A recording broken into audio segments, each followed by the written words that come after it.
Hello and welcome to another Vinyl Finds video. It's been a little while since the last Vinyl Finds, so yeah, let's do an update. So my uncle told me about this place right behind a garden centre where it has like about 5-6 shops behind it, like 5-6 little shops. They're not even listed on Google Maps, and one of them was a record shop. There was a lot of really good stuff in there. A lot of stuff wasn't in amazing quality, and I'm not gonna lie, this guy, he said he served in the army. One of his relatives is like in a really bad position. He's using the money that he gets from the shop and puts it towards his relative. And like, obviously I couldn't not buy something from that shop after hearing that.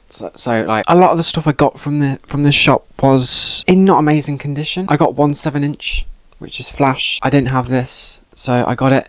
As you can see, there's tape all along the back and the sides of it, and it's all yellow for some reason as well, which is kind of disgusting. Clearly someone hasn't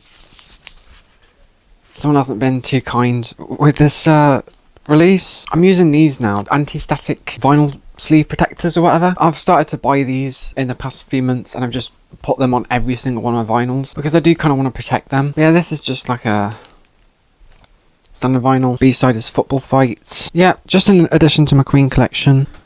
I've decided to move everything over a little bit because like I really have to squeeze in to get to the vinyl. Another one I bought from him was The Game. This is in way better condition. Yeah, this is an original 1979 pressing. I really like the silver front cover in that. Looks really great. This is just a really decent album from Queen. It sees them like transition into more mainstream pop. You got funk on this album. You've got like a Elvis tribute. You've got Don't Try Suicide, which is just not a great track. Liner notes, the band's faces, and again I put the vinyl in this protective sleeve or whatever. It's just very standard white again, but I think this is a good pickup. Again, it's in really good condition. The inner sleeve is a little bit worn down, but aside from that, like, it's in pretty good condition for coming out like over 40 years ago now. So this next one I actually got in Wales. I went on holiday to Wales in August, and it was a really great trip. But there was a market going on in one of the places, and they were selling records, one of the stalls. I was looking through, and I saw a bunch of Queen stuff. One of the vinyls in here was Queen Gloucester Hits. I think this is a Dutch release. This is a very like interesting release, and also I got this for free because I brought another record, which I'll show you in a minute, from that market. The guy just said the vinyl on this is a bit damaged, so you can just have this for free if you want. So yeah, that's why I have this for free, because the vinyl's damaged. This has a slightly different track listing than the UK Greatest Hits as well, because it has Under Pressure on it, which doesn't show up on the original Greatest Hits. It shows up on Greatest Hits 2. Yeah, I think this is a very worthwhile release having, even though the vinyl is in not great condition. The inner sleeve is like yellow, but it's just advertising like the different artists and that. And then here's the vinyl. Here's the dent, if you can see it. I don't know if you can. I don't know if you can get it on camera. It's like around here. I can't really pick it up on camera, but like there's like a circular dent in the vinyl. I haven't actually tried playing it, but I don't want to damage my player. Again, I'm glad I got this because it's a weird like foreign release, and obviously Greatest Hits is an iconic release, so I'm really happy I got this, to be honest. So the other release that I got from the market was I Kind of Magic. Yeah, this is another one that's in really great condition. It's not my favourite 80s Queen album. It's got some obviously amazing songs on it. I Want to Live Forever, Prince of the Universe, I Kind of Magic, One Vision, and then the deep cuts are not great. They've got some of Queen's weaker deep cuts on this album. And this one has a really nice gatefold as well. I really love the artwork on this release. And then you got the inner sleeve with more great artwork, and then the vinyl. It's just very basic. So going back to that little shop that I told you about earlier, I completely forgot. I forgot about these two releases by accident. These are both on the shelves on sale for like 20 quid, and these are the original releases from the 70s, if I'm not mistaken. I got the Beatles Red and Blue albums. These are some of the best like compilations. This is some of the first stuff that I listened to when it came to the Beatles. I'm pretty sure I listened to the Blue and Red albums to get into the Beatles. Yeah, it's just amazing sequencing on these things, and obviously some like legendary tracks. Again, I did pay 20 quid for these, so they're not in amazing condition. If you look on the back, someone's written on the backs of both of these releases, which is not great. Let me get both of these out separately. Again, here's the writing on the back. You got a nice inner sleeve, And then obviously you got both the inner sleeves, which are absolutely torn up, which is not great. Liner notes, and yeah, look, the inner sleeves are like, they're in tatters. And then the vinyl, it's just standard. Here's the other inner sleeve, which again, not in amazing condition.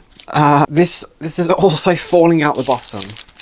And then you got 1967 to 1970. This is like the period where they got extremely experimental. So I do really enjoy this side. Here's the inside. It's the exact same picture as the Red album, but it's just tinted blue this time. Again, the inner sleeves are pretty much the same, just with the lyrics. And then the inner sleeve is again not great. At least it's not in like tatters, but like it's not glued on. But here's the vinyl. And then here's the other sleeve.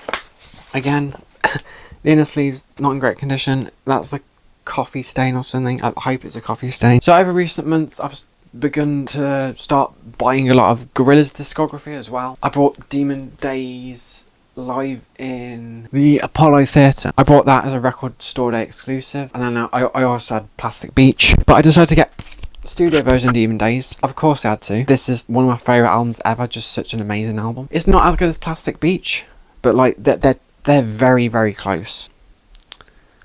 I got this from a local record shop for around 27, 28 quid, and it's selling on like Discogs and that for like over 30 quid. So if I wanted to get in like mint quality, it was like over 30 quid, and I got it, and this was selling in mint quality for 27. I love the artwork for all these releases as well. It's kind of one of the incentives for getting the vinyl versions of these albums as well. It's because the artwork's just amazing by Jamie Hewlett. And you open it up into a gatefold. It has basically all single artwork for each individual track on the album, which is pretty sick. And obviously you got two inner sleeves.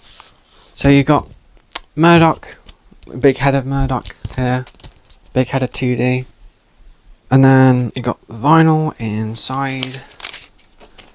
I'm pretty sure this is a recent reissue. I'm pretty sure this came out in like 2020. It might have come out last year actually. There's different, like if you look on the vinyl, there's different artwork on here as well. Like Murdoch's pulling a different face, 2D's pulling a different face. And then you got the second inner sleeve where you got Noodle and you got Russell. And then again, when you when you get out the vinyl, if I can, let's just okay. Yep, you got Noodle pulling. Noodle's pulling a different face, slightly. And then you got Russell pulling a different face. Again, I love this album to death. Like, so many amazing songs on this album. It's one I had to pick up. And then another one that I got from the local record shop was Song Machine. This might be the most replayable Gorillaz album. Like, it doesn't have this big, like, conceptual element to it, like Demon Days or Plastic Beach does. It's just basically Damon collaborating with just a whole bunch of people. And it's so amazing. There's so many great collaborations on this thing. There's some collaborations that you don't think would work as well. Again, amazing artwork. And then you got great in the sleeve again. And then you got vinyl, side A, side B. I definitely want to get the debut on vinyl as well, but I'm not sure if I want to get anything else. I'm sorry, but The Fall is not a great album at all. Humans, I do think it's overhated, but at the same time, there's a lot of filler. I'm just not massive on the Now. I gave it a re-listen a few months ago, and I know a lot of people really like it, but again, I find it a bit boring, apart from like Humility and Trans, which I think are really good songs. And then Cracker Island, aside from the singles, I just wasn't big on it as well. I just hope the new album that they come out with next year is really good. And judging by the singles that they've released so far, the two singles, like I have very high hopes.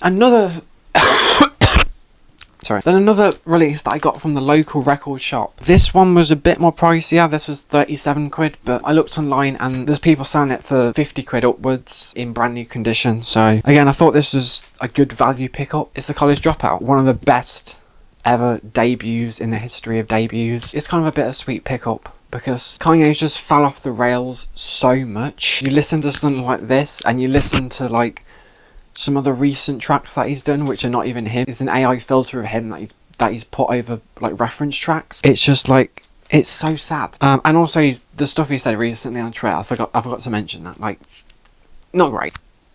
An amazing album.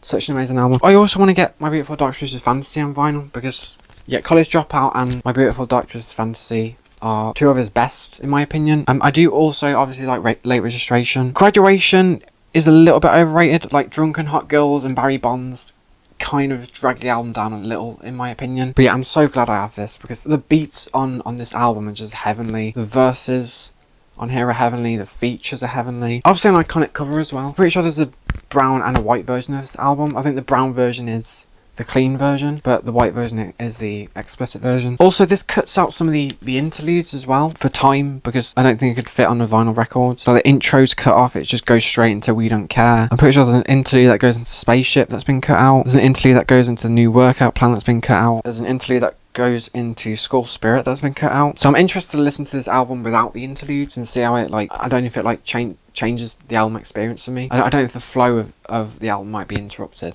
This doesn't come out in a gatefold, which is kind of disappointing. It's just got two inner sleeves just like stacked on top of each other. It is a little bit disappointing, but this vinyl is really thick. It's got all the album tracks all like spinning around the vinyl, which is really nice. The other vinyl's the same. I can't be bothered to open both of them, to be honest. And then also it had this big sticker on it as well when I bought it, so I took it off and I just put it on the inner sleeve. And then the last pickup, I literally just got this today. I had some problems with shipping it because it came from America. When I was buying it and when I had to put in the delivery address and that in, it just auto filled in and I just didn't give it a second thought. But what happened was it put my email address as my home address in the address section. So it came all the way to the UK, all the way to like where I lived, and they didn't know where to post it. So they sent it all the way back to America again. And then I had to talk to the support team and say, I messed up the delivery address in that. And then they sent it all the way back. As all this is happening, I realised that I didn't really want this anyway. I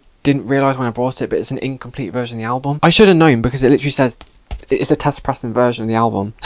But yeah, it's Hyper Youth by Joey Valance and Brae. This is one of my favourite albums of this year. This album just wears its inspirations on its sleeve as well. There's so many like, amazing tributes to artists, kind of. Like, there's one track that kind of sounds like Mac Miller on here. There's one track that sounds like Timbaland. And there's some great features on there as well. Again, it's incomplete. This is an incomplete version of the album, which is why I've kept it sealed. I might end up buying the actual proper vinyl because I'm pretty sure that comes out this month, at the end of the month. I still want to get Let God Sort 'Em Out on vinyl because I really love that album from this year. I think that is my album of the year so far. But again, that's another case of shipping it over from the United States because it's not available in the UK yet, which is really annoying. So that is it for all the pickups that I've got over the last few months. If you enjoyed it, please leave a like. If you didn't, please leave a dislike. And I'll see you next video.